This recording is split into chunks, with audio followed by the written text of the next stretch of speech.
Continuando con lo que estamos estudiando de las leyes no ágidas y abordamos un tema que siempre vamos a ser recurrentes al respecto, que es la definición de las palabras. Cuando estudiamos el monoteísmo de la Torá, cuando estudiamos lo que es las leyes no ágidas, lo principal es el manejar el mismo lenguaje, que todos tengamos un mismo lenguaje en común.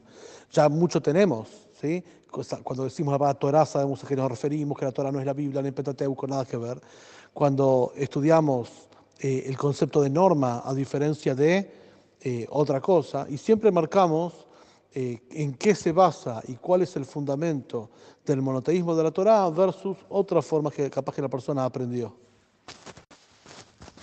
Por eso, las definiciones de Dios, de alma ya la vamos a trabajar también, pero básicamente la idea de hoy es sintetizar un poco para uno mismo, también para explicar a otros qué significa el monoteísmo de la Torá en términos concretos y sencillos, donde la respuesta no va a ser creer en Dios, porque esa respuesta, en primer lugar, es incompleta, es errónea, absoluta, porque creer en Dios, cualquier persona quiere decirse que es monoteísta, incluso los politeístas y paganos, porque queda bien y qué sé yo, digamos, ¿sí? Siempre agregamos monoteísmo racional, no monoteísmo de la creencia clásica, ¿sí? Monoteísmo racional y ético. De hecho, cualquier enciclopedia, uno busca qué significa el monoteísmo de la Torá o, por caso, el judaísmo, te va a decir que es el monoteísmo racional y ético. ¿Por qué racional y ético? Porque todo lo que hablamos son cuestiones comprobables, digamos, demostrables, fundamentadas, y pusimos una regla, que lo que no es fundamentado y citado, pues no es Torá, digamos, ¿sí? No puedo venir yo y decir, yo creo, o me habló Dios y me dijo tal cosa, esto no existe. O a mí me parece que, sino que cada frase, cada idea, cada noción está, en primer lugar, citada de algún lado, o si no está citada, está derivada, inferida de algún tipo de fuente. O sea, está basada en una fuente o derivada de una fuente.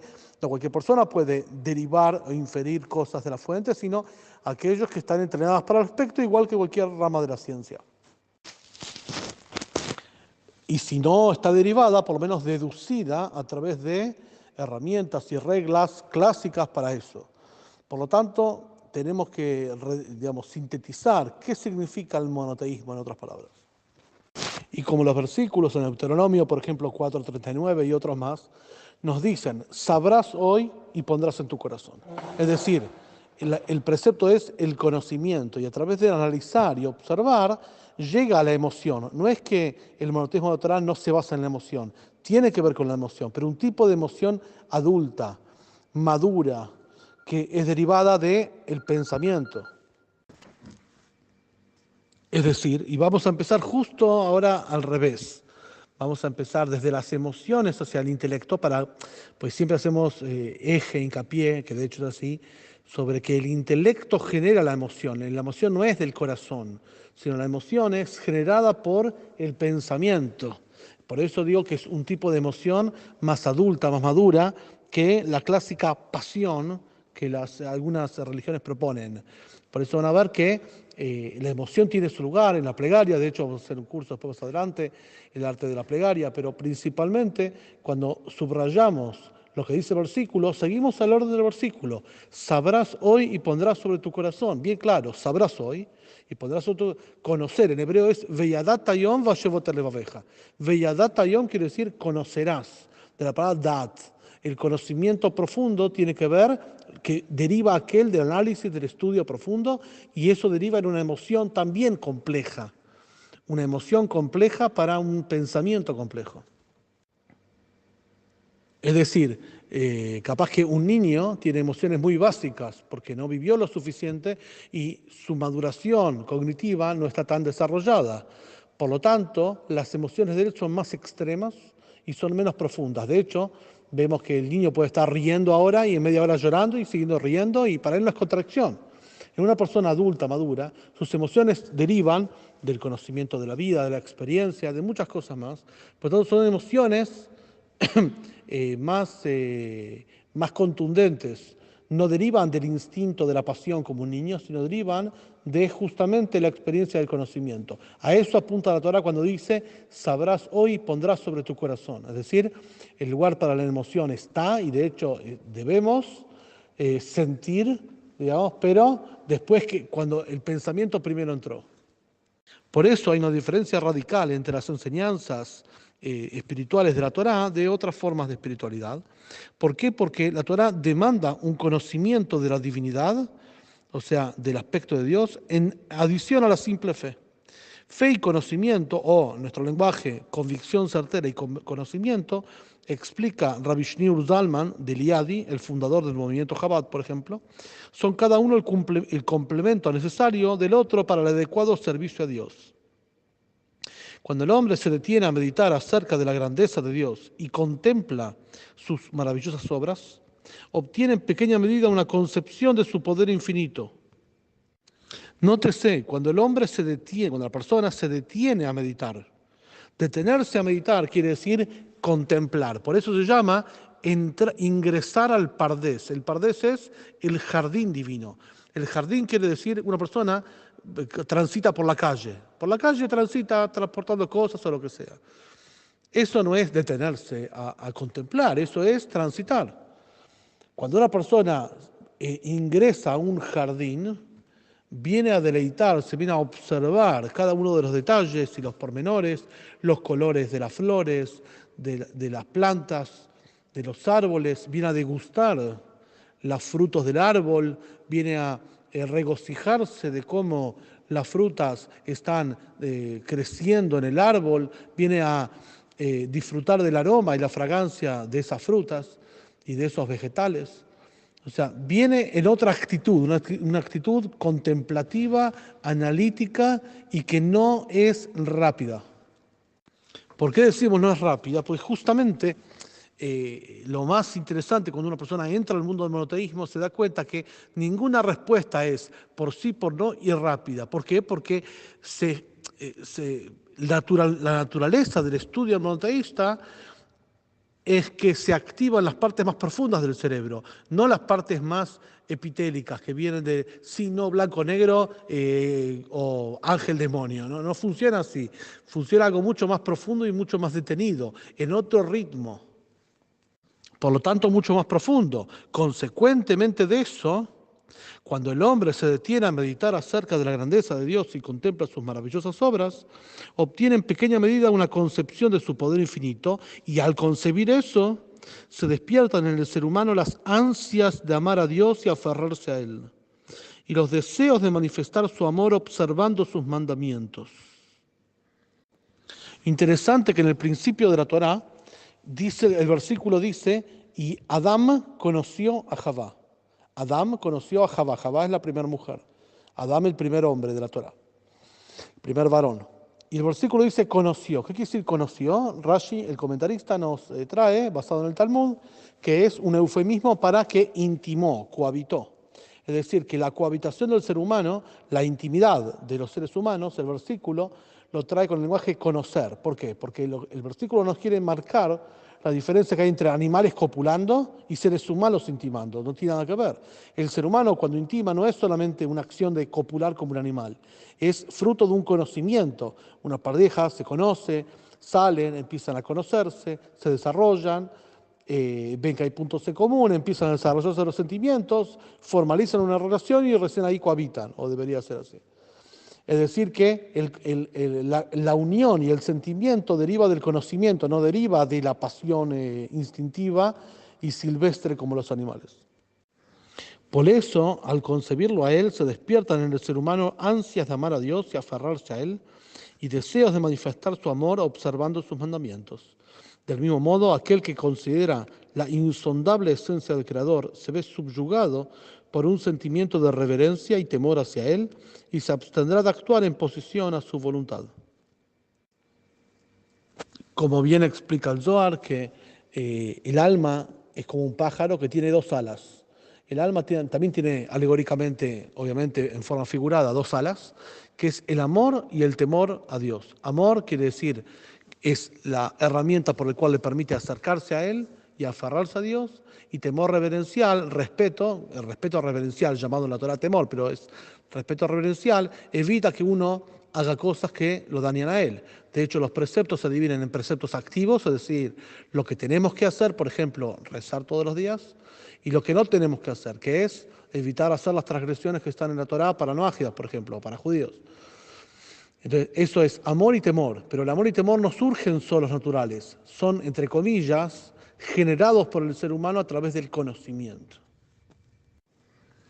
Con todo esto, el conocimiento humano es limitado y el intelecto del ser humano no puede visualizar lo que está más allá de él.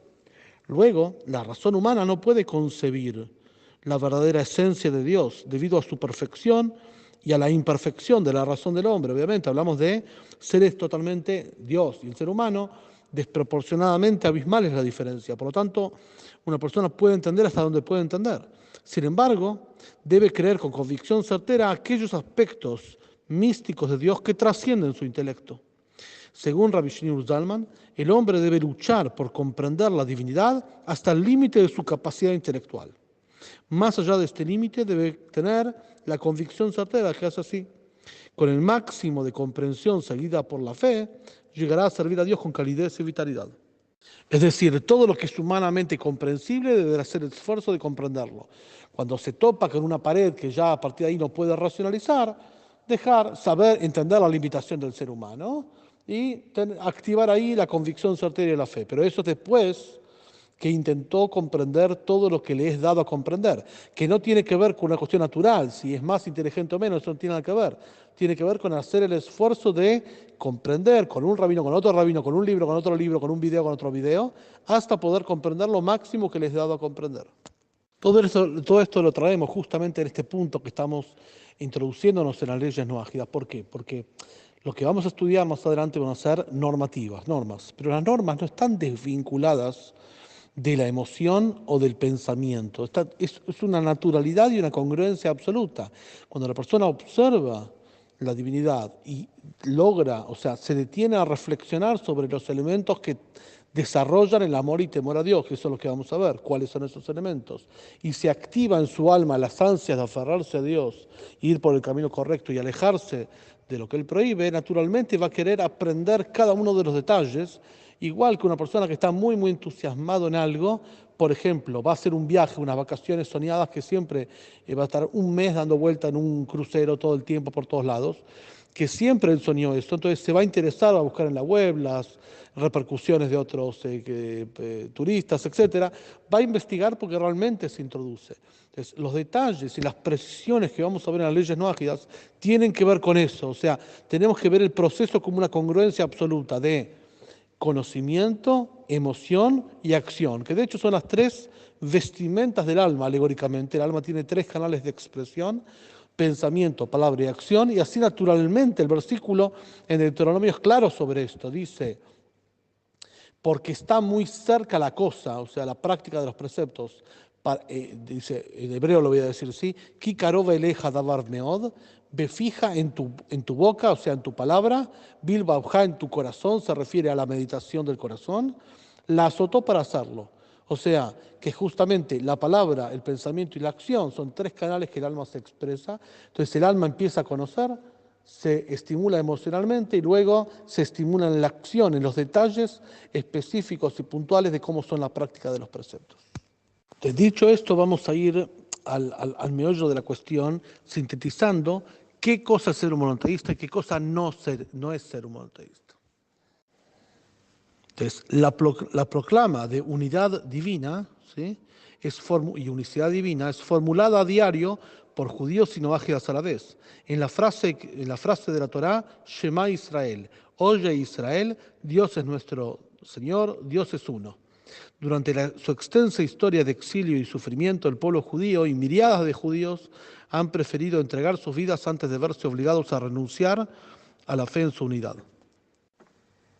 Entonces, para esclarecer, cuando hablamos de el Shema Israel, no es solamente, oye Israel, no es solamente una frase para judíos, sino también para no ágidas. Esto lo trae muy bien en el Rashba, que era Rabbi Shalom Ben Aderet, que era un gran erudito de hace 700 años, un gran talmudista, es una de las bases de lo que es la legislación monoteísta, donde él indicaba a cada no ágida decir este versículo para asumir la soberanía absoluta divina cada uno. O sea, es una frase que hay que grabársela en la mente, en el corazón, tatuarse el alma con esta frase, el alma, si no tatuarse el cuerpo, tatuarse el alma con esta frase, que es Oye Israel, Dios es nuestro Señor, Dios es uno. ¿Qué se refiere? Israel se refiere a Jacob, Jacob el tercero de los patriarcas, que justamente esto está contado en el Midrash, en Deuteronomio, sobre el versículo también, Deuteronomio 48, 49 y 50. O sea, al final perdón, no Deuteronomio, me equivoco. Bereshit, Génesis. En Génesis 44, 48, 49, 50, en Bereshit, que ahí cuenta, cuando el tercero de los patriarcas está por morir, ¿sí? El tercero de los patriarcas tuvo 12 hijos y una hija.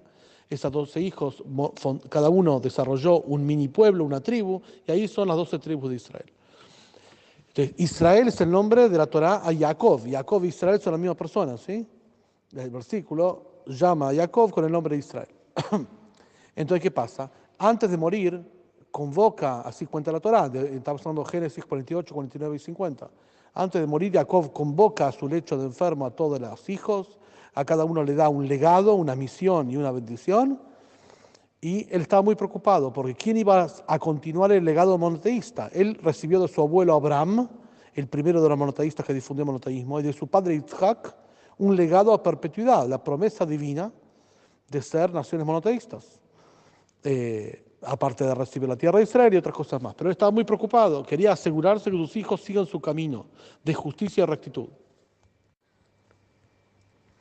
Entonces, al ver esa preocupación, los hijos al unísono le dijeron: Shema Israel, escuchá, papá Jacob, Israel, escuchá, Hashem Elokeinu, Dios es nuestro Dios, quiere decir, el Dios, el ser más perfecto de todos, que no admite carencia, eterno, creador y conductor del mundo, todo eso, que es la definición que más manejamos en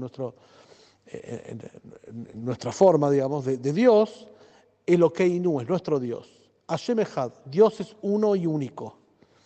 Ese concepto es un versículo constantemente para repetirlo, introducirlo, reflexionarlo. Digo, lo que expliqué recién fue el origen de ese versículo.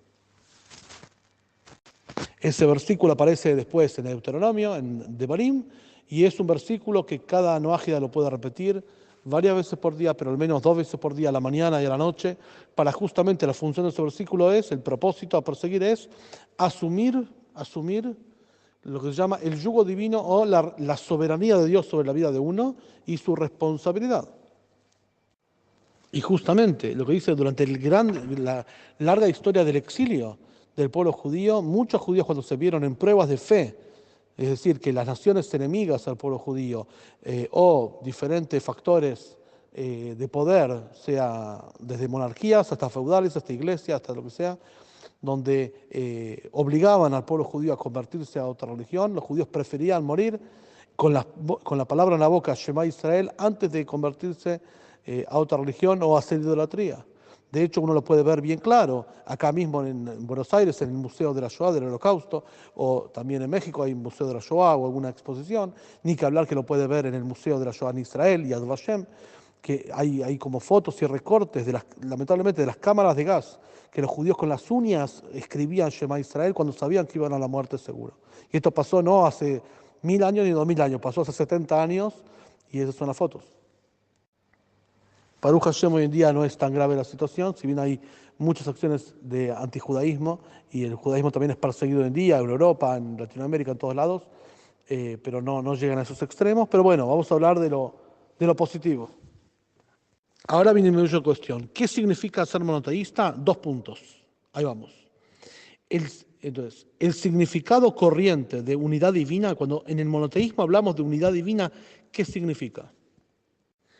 Es la convicción certera en el monoteísmo más absoluto, es decir, que hay un único Dios y no otro fuera de él. Niega el politeísmo, que el politeísmo es la adoración a muchos dioses o fuerzas determinadas. Cuando hablamos de dioses no hablamos de tótems o imágenes o muñecos, esto es muy burdo. No solamente eso, sino cualquier poder o fuerza. Cuando una persona adora a un tipo de poder o fuerza, sea una persona, sea una fuerza natural, sea un concepto, sea una ideología, es absolutamente idolatría. Una persona que da su vida por una ideología es idolatría. Una persona que da su vida y su dependencia está en un ser, como escuchamos, si mi esposa me abandona, me muero, o me colapso y Eso es idolatría. Idolatría es dependencia a algo o a alguien que no sea Dios. No importa lo que sea, una ideología, una persona, o que se da muchísimo en un trabajo. Lamentablemente, mucha gente hace idolatría de su trabajo y de su patrón, de su jefe. Dice, no, si me echa, me muero, me mato, me suicidio, todo esto. Todo eso es idolatría. O sea, cuando decimos que hay un solo Dios y no hay otro, no es que no hay otros dioses, como decir, bueno, nadie va a arrodillarse y adorar a un muñeco, a un esto. Eso es demasiado burdo. Pero hay formas de dependencia igual de nocivos, igual de idólatras, sin ser formatos así, sino, como dijimos, trabajo, personas, fuerzas naturales o lo que sea, que justamente politeísmo es que haya mucho. Por ejemplo, una persona que tiene dependencia absoluta y enfermiza por su trabajo y su pareja. Eso es un politeísta. Justamente porque adora y rinde culto a una fuerza o a un poder, que en este caso puede ser una persona, una cosa, o una idea, o un lugar, o un bien.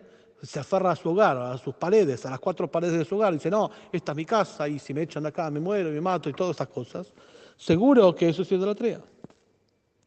Por otro lado, el monoteísmo absoluto de la Torá niega el paganismo. ¿Qué diferencia entre politeísmo, que es la adoración de muchos dioses, al paganismo? Paganismo es la deificación de cualquier objeto finito, ser o fuerza natural.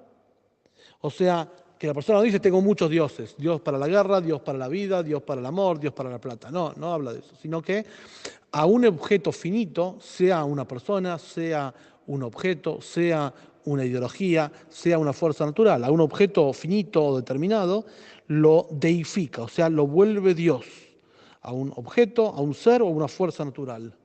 O sea, endiosar, pontificar a un elemento finito, eso se llama paganismo.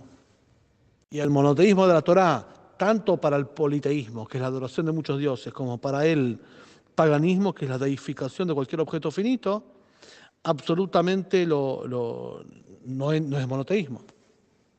Ahora, cuando subrayamos que el monoteísmo de la Torá es el más absoluto, nos estamos haciendo hincapié en que es el más absoluto de incluso otras formas de monoteísmo que no son absolutas.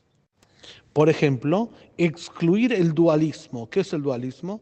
La suposición de dos poderes rivales del bien y del mal.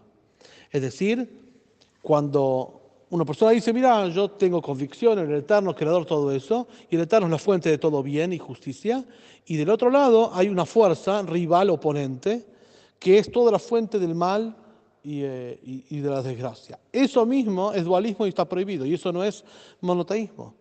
Es decir, que Dios es la fuente del bien, del mal y de lo que está al costado, y no hay otra fuente y usina para la energía y para las cosas del ser humano y para el devenir del universo y del cosmos, salvo Dios.